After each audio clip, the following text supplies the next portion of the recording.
I saw my rheumatologist beginning of December, and at that point, I wasn't able to make a fist with either hands. I couldn't raise my arms above my shoulders, couldn't reach down to put my socks on, couldn't do up buttons. I couldn't cut any food. It had to be soft so I could chew more easily. I had a lot of trouble with any kind of doorknobs that needed to be twisted. I opened, the bar doors like with my arm and that kind of thing. Stairs were okay going up. I had a hard time coming back downstairs. Of course, dressing my children was impossible. Keeping up with them was impossible. They were 7 and 3 at the time.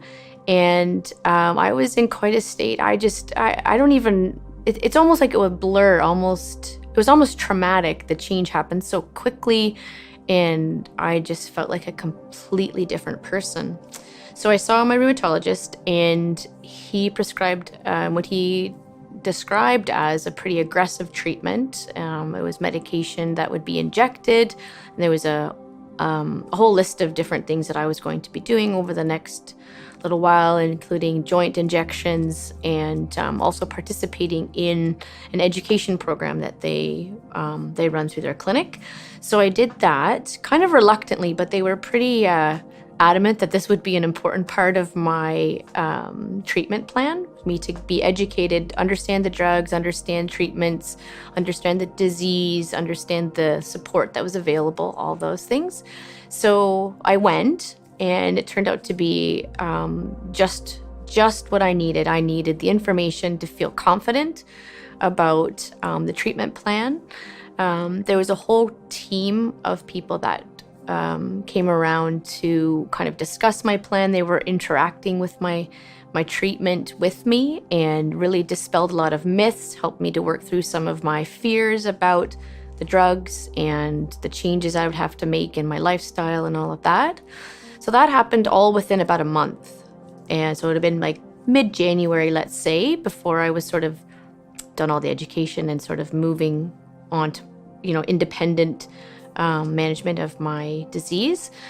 And I noticed a little bit of change right off the bat, but what was most troubling, I suppose, was the side effects from the medications were pretty significant. I felt really, really lousy from the drugs, but was reassured that it takes a little while to kind of become more used to how they feel, and your body kind of adapts and that kind of thing. So I pushed through, and maybe mid-February, by then I was noticing significant changes. I was dressing myself. I didn't have any limitations. It was just some more painful joints, I'd say, almost as though after you'd sprained your ankle, your joint feels weak and a bit sore, but the joint itself was moving well. I could do everything I needed to do. They were just weak and sore.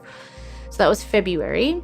And then by middle of March, I remember specifically, we went to Florida with my parents and my brothers, and we all went down, and I decided that I was going to start running again. So I went for some beach runs and was able to rest, in between. It wasn't like I was going to work and whatever.